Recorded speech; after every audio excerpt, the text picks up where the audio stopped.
A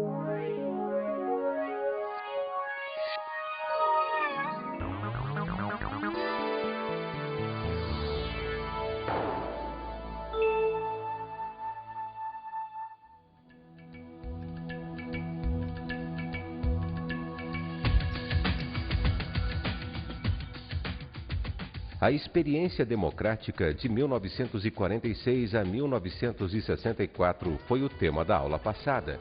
Vimos como era a organização política desse período. A organização política entre 46 e 64 foi um período extremamente democrático desse ponto de vista, pois houve pluripartidarismo, vários partidos se organizaram e o choque de duas grandes correntes políticas, o trabalhismo populista, ligado às forças de esquerda, e o populismo de direita, ligado então às forças mais conservadoras. Esse foi o grande embate, foi o grande choque político-ideológico desse período. O professor Sérgio nos explicou como era a política econômica no Brasil. Essa política econômica entre 46 e 64 oscilou entre uma política econômica nacionalista e uma política econômica desenvolvimentista. Tenha uma boa aula.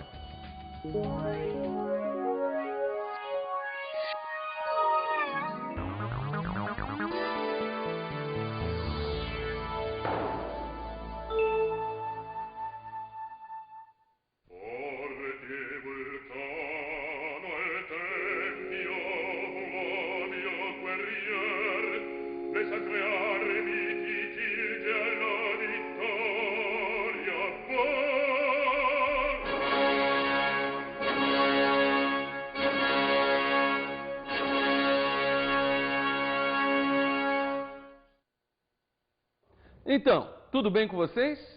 Comecemos aqui então a nossa aula de história. Bem, vimos na aula anterior aí a experiência democrática no Brasil, não é? Entre 1946 e 1964. Bem, esta aula vamos ver o período pós-64, pois o tema da nossa aula hoje é o golpe de 64 e a ditadura militar. Ora, o golpe de 64 e a ditadura militar, que duraram entre 1964 e 1985, tá bom? 21 anos aí de regime militar no Brasil. Mas antes disso, nós temos aqui uma questão que a gente lançou para algumas pessoas na rua. Vejamos qual questão. A questão é a seguinte: os presidentes Costa e Silva, Médici, Geisel e Figueiredo foram ditadores do regime militar que vigorou no Brasil entre 64 e 84? Por quê? Houve ditadura militar no Brasil? Quando? Como era? Vejamos aí então o que responderam a população nas ruas. Vejamos. O senhor saberia me dizer se os presidentes Costa e Silva, Médici, Geisel e Figueiredo foram ditadores do regime militar? O Costa e Silva não foi, mas os outros foram. O Geisel foi o pior ditador que o Brasil teve até agora. Os comunistas perseguiram bastante, né? Perseguiram, sei lá para onde mandaram os caras, mas o tempo da ditadura não era mole, não. Eles implantaram um regime forte, mas um regime bom, um regime em que o país se desenvolveu, um regime em que a corrupção diminuiu. Eu gostei muito do regime militar. Já houve ditadura militar, não é da minha época, mas já houve sim. As pessoas que não obedeciam às regras, muitas foram mortas, torturadas. Foi quando teve moral e vergonha esse país. O país hoje está desmoralizado. Só tem bandido é que tem valor. Melhor não era, não. A democracia é bem melhor, né? Foi horrível, né? Hoje em dia, comenta-se que o Brasil ainda vive esse período de uma ditadura velada. Quer dizer, ainda há resquícios dessa ditadura. Há muita censura nos meios de comunicação, ainda que velada, tanto revistas, jornais, que é um reflexo desse pessoal que durante 25 anos sempre se mantiveram no poder, oprimindo principalmente a classe artística. Enquanto existia uma mão de ferro, que é o termo que nós podemos dizer, quer dizer, existia o medo. Existia o respeito. Os direitos civis foram cassados, não havia liberdade, não havia liberdade de manifestação, nem de imprensa. Bem, vejam aí quantas respostas contraditórias, não é verdade? Algumas pessoas dizendo que não foram ditadores, nem pensar. Outras já afirmaram categoricamente, sim, foram ditadores, era uma ditadura militar, um regime de opressão, não é verdade? Mas veja o seguinte, quanta contradição nessas respostas. Por que algumas pessoas dizem que não foram ditadores e até outras dizendo não, a ditadura foi boa porque tinha menos corrupção do que hoje? Outros já responderam o quê? Não, isso foi o fim da democracia. Ditadura é ditadura. Ditadura e democracia são coisas diferentes, não é? Ora, alguns que dizem que não havia corrupção, não é tão verdade assim, porque num regime militar, num regime de exceção, num regime de falta de liberdade, sem democracia, os meios de comunicação não podem propagandear as corrupções, elas não chegam até os meios de comunicação. Aí que está, uma ditadura esconde, por isso muita gente não ficou sabendo. E é isso que nós vamos trabalhar aqui para frente. O que foi a ditadura militar no Brasil? Será que realmente foi uma ditadura, esse regime militar? Esses presidentes foram generais, sim senhores, foram todos generais. Vejamos agora então a conjuntura internacional da época. O que estava acontecendo no mundo nesse período da década de 60, 70 e 80? Bem, na União das Repúblicas Socialistas Soviéticas, a URSS, vivia uma fase pós-stalinista. O Stalin morre em 54 e se instala então na Rússia outro tipo de governo, com certeza ainda dando continuidade ao governo comunista, mas um governo comunista mais aberto às negociações. Também na China estava acontecendo a Revolução Cultural na China comunista, com Mao Tse-tung, né? Seria então aí a década de 60 e 70. Mao Tse-tung, que foi o grande líder da Revolução Comunista, faz nessa época uma revolução cultural, com muita repressão também aos meios artísticos, literários e à liberdade de expressão, tá certo? E muita gente, né, também seguiu o maoísmo, que era chamado no mundo e também aqui no Brasil, que depois a gente vai dar uma olhada. Também na mesma época, 59 e em 60, aconteceu então a Revolução Cubana, tá? Liderada aí por Fidel Castro e Che Guevara, não é? Que até hoje está no poder, desde 1959, que passou a ser então um exemplo para a América Latina, como já comentamos.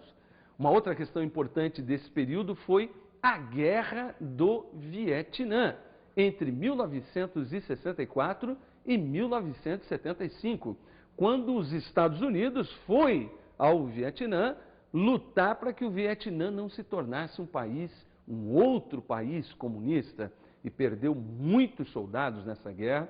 E o movimento pacifista nos Estados Unidos vem lá depois da década de 70, né, que os Estados Unidos norte-americanos começam a se posicionar contra a guerra. Uma guerra que levou a mais de 50 mil soldados norte-americanos mortos de tantos anos de guerra, tá certo?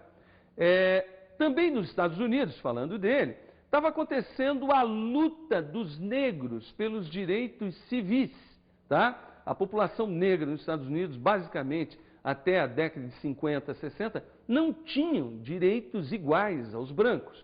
Então começa uma luta muito forte, uma luta política, né? Martin Luther King, tá? E outros grandes líderes aí negros que hoje conseguiram muito espaço para a população negra norte-americana, não é verdade? Bem, também estava acontecendo, em 1968, a Revolução Estudantil de maio de 1968. Acontece também na Europa, nos Estados Unidos, mas também tem os seus reflexos aqui no Brasil. O movimento estudantil era muito forte, o movimento hippie, pacifista na época também, tá? E várias linhas revolucionárias também se colocavam nesse período. Foi uma fase de bastante rebeldia. Maio de 68 foi um grande marco. E também tem os festivais de música da época, né? O Woodstock, em 1968, mostrando a rebeldia da juventude, né? A juventude, uma geração de paz e amor, mas também que lutava pelos seus direitos quando precisava. Também estava acontecendo, nesse contexto, a corrida espacial entre Estados Unidos e a União Soviética, tá? A corrida espacial no lançamento de satélites, de naves tripuladas, tá? Tudo isso ligado à corrida armamentista. Os anos 80 foram os anos da era Reagan e da era Thatcher. Reagan, presidente dos Estados Unidos, Thatcher, né, a primeira-ministra da Inglaterra. Foi uma era muito dura, na verdade, de grandes intervenções do governo norte-americano no mundo e, principalmente, grande pressão sobre a União Soviética, pressão militar e pressão econômica. A gente, então, tem nesse período também o início da decadência política e militar da União das Repúblicas Socialistas Soviéticas. Na década de 80, né, a União Soviética começa a entrar em deterioração, né, em desagregação, na verdade. Todo o regime comunista não consegue resistir à Guerra Fria e à grande investida econômica e militar norte-americana. E aqui, na nossa América Latina, a ascensão das ditaduras militares. Com certeza foi o período da década de 60, 70 e 80 de grandes ditaduras também aqui na Argentina, Uruguai, Paraguai, Bolívia, tá? E agora sim nós podemos dar uma olhada a partir desse contexto, tá? Mais especificamente o que estava acontecendo aqui no Brasil, tá certo? Vejamos então aqui no Brasil o governo João Goulart e a crise do trabalhismo. Ora, o governo João Goulart vigorou entre 1961 e 1964. Nessa época, João Goulart, conhecido também como Jango, era vice-presidente de Jânio Quadros, que renunciou, ficou apenas 6 a 7 meses no poder e renunciou. Assume então João Goulart, que era de outro partido. As eleições na época eram eleições para presidente e para vice-presidente, tá? Eram eleições separadas. O vice-presidente mais votado acabaria sendo o vice do candidato a presidente vitorioso. Por isso, João Goulart era do PTB, um partido que não era o mesmo do Jânio Quadros. Mas João Goulart, Jango, recebeu aí a herança JK. E o que foi essa herança? Na verdade, foi o quê? A inflação e o aumento do custo de vida, né? O governo JK foi um governo desenvolvimentista, como a gente viu, né? O capital estrangeiro entrou bastante no país, mas ao final do seu governo, e quando assume João Goulart, a inflação tinha crescido muito, o custo de vida também, então vivíamos uma época de crise econômica. Ao mesmo tempo, havia uma forte organização dos trabalhadores, tanto dos trabalhadores da cidade quanto das ligas camponesas, cobrando aí a questão da reforma agrária e os trabalhadores da cidade cobrando, né, melhores condições de trabalho, com certeza. Mas uma coisa que o capital estrangeiro não gostou foram as limitações legais ao capital estrangeiro que foi definido no governo João Goulart, tá certo? Então, através do Congresso e através de uma legislação, né, houve então uma limitação à entrada de capital externo no país. E com certeza o capital estrangeiro reagiu, tá? Reagiu aliado às elites nacionais. Aí acontece o quê? João Goulart, que teria que assumir, né, a presidência porque Jânio Quadros tinha renunciado em 61, ele só conseguiu assumir a presidência numa república parlamentarista que durou de 1961 a 63.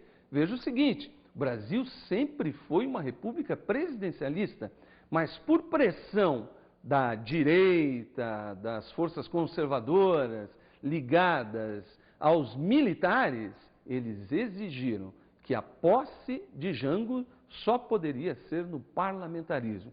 Significava o quê? Que quem governaria era o primeiro-ministro e o presidente seria apenas um chefe de Estado. Veja que isso vigorou até 63. João Goulart acabou tendo que aceitar essa forma de governo e as forças trabalhistas também. Só quando houve um plebiscito de 1963 é que houve a restauração do presidencialismo. Então, João Goulart sugeriu fazer um plebiscito para que a população definisse república presidencialista ou república parlamentarista. Venceu a república presidencialista. João Goulart assume, então, como presidente efetivo, com todos os poderes, e começa um programa de reformas de base, tá? Como a reforma agrária, a reforma social, principalmente a reforma agrária. E aí ele estava do lado do bloco progressista, trabalhistas, socialistas, comunistas, democratas, tá? Que pertenciam a um bloco de esquerda, né? Que seria esse bloco progressista, contra o bloco conservador, um bloco de direita, que era composto por uma aliança conservadora. Uma aliança conservadora da qual faziam parte grupos civis de direita, a elite brasileira, tanto empresária como latifundiária, camadas médias urbanas também, as forças armadas, os militares e o capital estrangeiro. Essa seria, então, um momento de radicalização política no Brasil, né, com as forças de esquerda contra as forças de direita mais conservadoras. E é nesse momento, né, que, em 1964, acontece a Marcha da Família com Deus pela Liberdade, que podemos ver na tela. Uma grande marcha chamada pela Igreja Católica e as forças conservadoras também, tá? Contra o governo de João Goulart, que diziam que era a entrada do comunismo no Brasil, do comunismo soviético, do comunismo cubano, chinês, tá? E que iam instalar uma república sindicalista no Brasil.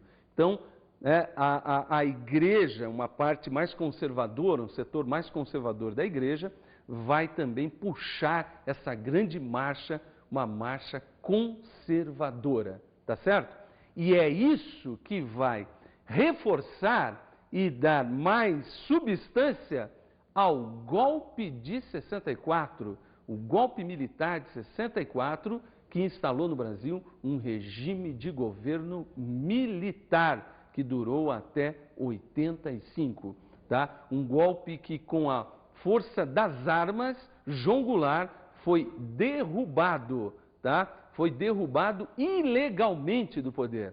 Então, os militares falam que foi uma revolução. Setores militares falavam, não, isso foi uma revolução que a gente fez, a Revolução de 64, em 31 de março de 1964. Mas a Constituição foi rasgada e o presidente foi derrubado. Então, é um golpe, sim, um golpe militar. Tudo bem? Bom, vamos ao nosso intervalo e já voltamos com a nossa aula.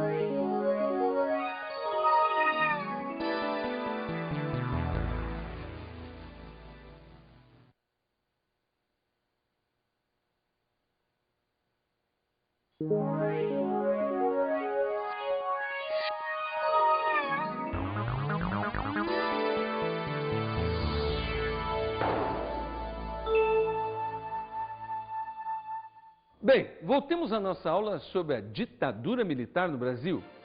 Vejamos agora os aspectos políticos e econômicos da primeira fase do regime militar, entre 1964 e 1969. Bem, nós dividimos o período militar em 3 fases. Nós vamos ver agora essa primeira fase do regime militar dos presidentes, tanto a primeira, segunda e terceira, presidentes generais, tá? E não tinha eleição para presidente, não, tá? Esses presidentes eram escolhidos no meio militar. Mas uma coisa interessante, que por isso que talvez muita gente ache que não houve né, acho que não houve ditadura militar no Brasil nesse período de 64 em diante, que a maioria dos presidentes militares não usavam fardas,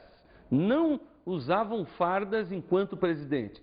Muitos presidentes militares aqui da Argentina e de outros países, né, vizinhos, todos eles estavam fardados e mostravam que eram generais. Aqui não, parecia ser uma figura civil, mas não era nada disso não, eram generais, tá, do exército com certeza, mais do que a marinha, mais do que a aeronáutica. Bem, nessa primeira fase, os governos foram o governo do general Castelo Branco entre 64 e 67 e depois o governo do general Costa e Silva entre 1967 e 1969. Esses primeiros governantes tinham a missão de restaurar a democracia no Brasil e afastá-la da esquerda, dos comunistas. Essa era a intenção da dita Revolução de 64. Mas é instalado no país o bipartidarismo. Apenas a Arena e o MDB passaram a ser os partidos permitidos pelo regime militar. A Arena era a Aliança Renovadora Nacional, que era da situação, e o MDB, Movimento Democrático Brasileiro, das oposições, todas as oposições, desde os democratas, liberais, até os socialistas e também comunistas na ilegalidade. Todos estavam no MDB. Então, a ditadura também fez o seguinte, estabeleceu 5 atos institucionais, os AIs, né, que seria o quê? Atos institucionais de repressão, de restrição à liberdade de manifestação, organização, de expressão, na verdade, tá? Limitação das liberdades individuais. Instalou-se também nessa fase o Serviço Nacional de Informações, o SNI, que vigorou até final da ditadura militar. Era um serviço secreto de informações, a inteligência, vamos dizer, do regime militar. Também houve aí uma nova Constituição. A Constituição anterior era a Constituição de 46, que era uma Constituição extremamente democrática, com liberdades, eleições e pluripartidarismo. Havia liberdade para se organizar partidos, tá? Então foi feita a Constituição de 1967, a promulgação em 1967 de uma outra Constituição. Promulgação, entre aspas, porque a arena da situação tinha maioria no Congresso Nacional, porque muitos deputados de oposição foram cassados e expulsos do país, ok? Então, uma outra Constituição que vai fortalecer e favorecer o poder executivo no Brasil e também limitar as liberdades democráticas. Mas vejamos agora os aspectos políticos e econômicos da segunda fase do regime militar, entre 1969 e 1974. Essa foi a fase mais repressora, digamos. Foi a época do governo Médici, considerado e chamado Anos de Chumbo, porque foi uma época de violenta repressão, a década de 70, basicamente, tá? A época que o Brasil também foi campeão em 70 da Copa, vejam lá. E foi, nesse período, a vitória da linha dura militar. Entre 69 e 74, a linha dura do Exército saiu vitoriosa e estabelece aí, então, as regras do jogo, com a aplicação rigorosa dos atos institucionais, que foram ao todo 5 atos institucionais, que eram como decretos-leis, que institucionalizavam a repressão, tá? A limitação às liberdades. Vejamos também que foi instituído o Plano Nacional de Desenvolvimento, PND, tá? Nesse período, que era um programa de integração nacional, Então, um plano de vários anos, na verdade, inspirado, inclusive, nos planos quinquenais, tá, da União Soviética, planos de desenvolvimento industrial, desenvolvimento econômico, tá certo? Vejam só que contradição. Eles que tanto criticavam os socialistas e comunistas fazem, então, um plano econômico de vários anos, na verdade, pensando na industrialização e no desenvolvimento, pelo menos era isso que diziam, tá? Nós já vamos dar uma olhada a isso com mais profundidade. Mas também, nesse período, aconteceu a reforma no ensino, com a Lei 5692, uma reforma na educação que estabelece o tecnicismo e estabelece também a educação moral e cívica como obrigatória no país. Então, desde as crianças aos jovens, todos tinham que estudar educação moral e cívica, né? Com certeza, seus pais, seus avós lembram muito bem disso, tá? Era obrigatório obedecer à pátria, amar a pátria. E tinham grandes slogans aí na época. Brasil, ame-o ou deixe-o. Veja só, né? Brasil tropical, ame o país e tal. Mas veja, nesse período, do ponto de vista econômico, acontece uma coisa extremamente importante, que foi o chamado milagre brasileiro. Pois é, o Brasil, nesse período do governo Médici, na década de 70, cresceu muito economicamente, apesar da ditadura política e militar ser extremamente rigorosa. Vejamos aqui no nosso cartaz, né, como que isso funcionou. Vejam aqui, tá? Esse é um quadro, tá, sobre o PIB brasileiro sob o regime militar, o Produto Interno Bruto brasileiro sob o regime militar.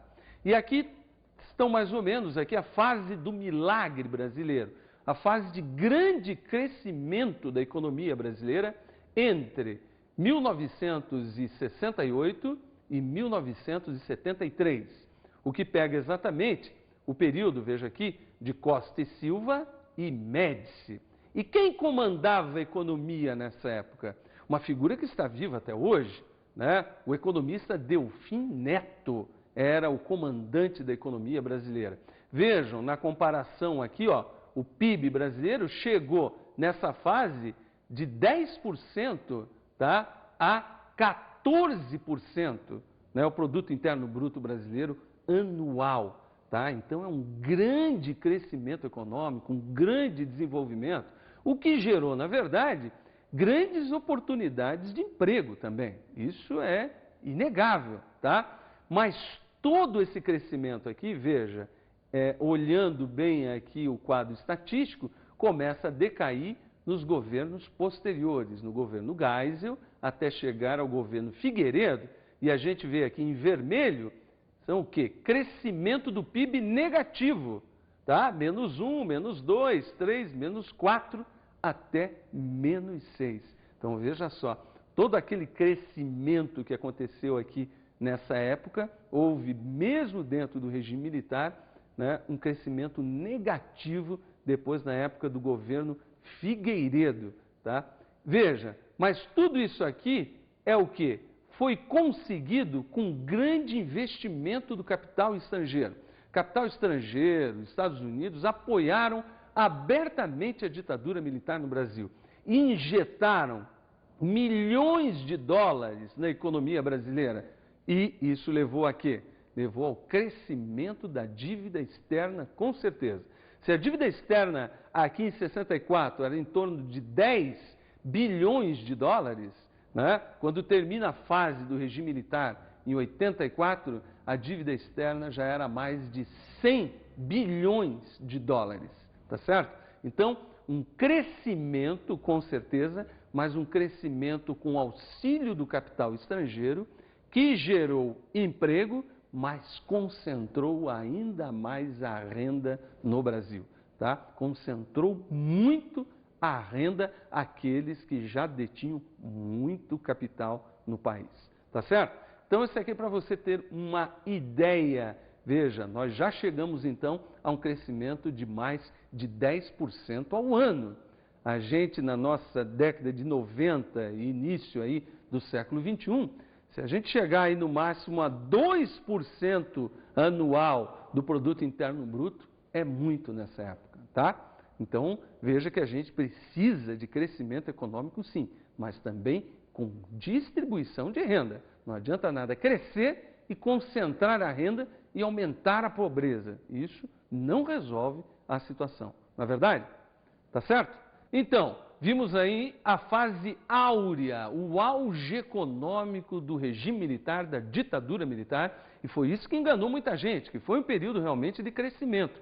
Mas depois veio o período da crise, dos efeitos dessa grande abertura ao capital estrangeiro, desse grande endividamento externo. E os governos militares posteriores vão assumir as consequências. Vejamos agora a terceira fase do regime militar entre 1974 e 1985, o que se caracterizou como uma fase de distensão, uma fase de abertura política e anistia graduais. Aos poucos, eles foram abrindo politicamente e dando anistia aos exilados, aos presos políticos, aqueles que tinham sido expulsos e caçados pelo regime militar no auge da ditadura, tá bom? Então, mas foi um período também de grande crise econômica. A crise econômica da década de 79 para frente, a década de 80, foi violenta. Os governos dessa época foram quais? O governo Geisel, entre 74 e 79, vejam aí que eles ficavam bastante tempo no poder, né? Mais de 5 anos, até 6 anos era o mandato de um general. E também o governo Figueiredo, de 1979 a 1985. O governo Figueiredo foi um dos últimos governos militares. E foi nessa fase o início da construção de Itaipu, que também vai ser inaugurada mais tarde, mas um gasto estrondoso, na verdade. Bem, nessa terceira fase houve um grande desgaste político do regime militar, tá bom? E os presidentes e governadores, tá, eram eleitos pelo colégio eleitoral. Eleição de presidente e de governadores por um colégio eleitoral. Nada de eleição direta para presidente e para governador. Tá? Governadores, a eleição era indireta durante muito tempo. É muito bom lembrar disso. A gente tem, infelizmente, a cultura brasileira tem uma memória curta, né? Muito curta das coisas. Ficamos mais de 20 anos sem poder votar diretamente para presidente, nem diretamente para governador, para prefeitos de capitais, tá? E áreas de segurança nacional, por exemplo, como a cidade de Foz do Iguaçu, que era uma cidade de fronteira. Então também não havia eleição para prefeito nessas cidades, tá bom? Os prefeitos de capitais eram escolhidos pelos governadores, que também não eram eleitos até 1982, tá? O grande partido da oposição era o MDB, que começava a crescer ainda mais, tá? E começa a surgir, a partir da década de 80, uma certa liberdade partidária. E é aí, então, que a partir de 80 são criados outros partidos. E o Partido dos Trabalhadores, o PT, começa a surgir aí a partir da década de 80. E somente em 1982 que aconteceram as eleições, ou eleição direta para governador, somente a partir de 1982, hein? Lá atrás. E também aconteceu nesse momento a anistia aos presos políticos e exilados em 1979. Então, tem aí o retorno de Leonel Brizola, do próprio Fernando Henrique Cardoso, que foram exilados. Então, o que estava acontecendo? Um desgaste político e econômico da ditadura militar sem tamanho. A década de 80, então, foi o grande nó, na verdade, o grande caos econômico e político do regime militar. Herança do milagre brasileiro, da era Médici, não é verdade? Bem, Ora, temos aí, então, em 1985, o fim da ditadura militar no Brasil, com a vitória de Tancredo Neves no colégio eleitoral. Colégio eleitoral que era utilizado para indicar os generais presidentes. O feitiço virou contra o feiticeiro depois de uma grande, estrondosa campanha cívica nacional das diretas já em 1984. Então vamos agora às nossas dicas de estudo.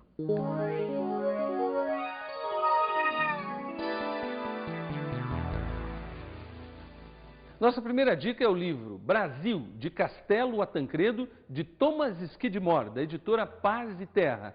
É um brasilianista, um historiador brasilianista que entende muito bem sobre esse assunto. Vale a pena.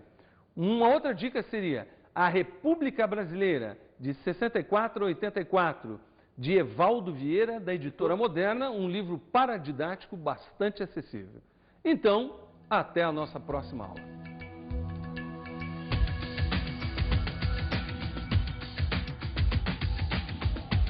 O professor Sérgio nos falou hoje sobre o golpe de 64 e a ditadura militar. Vimos como foi o governo de João Goulart e a crise do trabalhismo. Governo João Goulart, que substituiu o governo Jânio Quadros. João Goulart era do PTB, então trabalhista, ligado ao populismo de Vargas. E nesse momento, esse período é um período de crise, tanto do populismo e o trabalhismo de esquerda, que vão enfrentar forças de direita ligadas ao capital estrangeiro, ao capital nacional e ao poder militar e o setor conservador da igreja que deflagrou o golpe de 64, retirando João Goulart do poder e estabelecendo uma ditadura que durou até 1984. Observamos os aspectos políticos e econômicos das diferentes fases do regime militar. Vimos então a instituição da ditadura militar no Brasil nos seus aspectos políticos e econômicos. Por quê? Politicamente se instalou um regime de opressão, sem liberdade de expressão nem liberdade partidária. Economicamente houve a fase do milagre econômico brasileiro, mas que durou aí até 75. Após isso, foi uma fase de grande crise econômica e política, chegando ao desgaste do período militar que terminou em 84. Até a próxima aula de História.